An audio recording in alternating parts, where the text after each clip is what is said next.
আরে সেই তো, মার মার মার এগুলাকে। আব্বে কি হলো? এটা তো ভেঙে গেল। আরে কোনো সমস্যা নাই, গাড়ির চাকার তলে পরে এমনি মারা যাবে। এর মা বাবাকে যদি একবার বলে দেয় তাহলে আমাদেরকে শেষ করে দিবে। তো কি করব?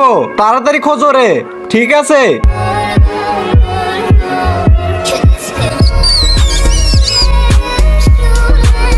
আব্বে এটা কই চলে গেল?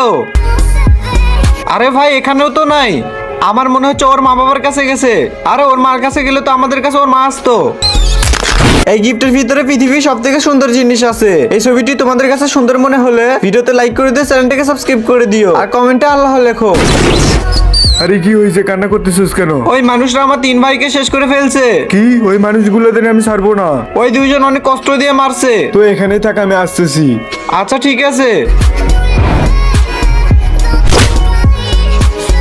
ভাই, ওই বাচ্চার বাবা এসে গেছে। তোরা মাসুম বাচ্চাকে কেন মারছো? কিন্তু ওটা তো রাক্ষস ছিল। তোদের মতো মানুষরা আমাদের রাক্ষস বানায়। এই তো নে, তোদেরকে আমি শেষ করে দিলাম।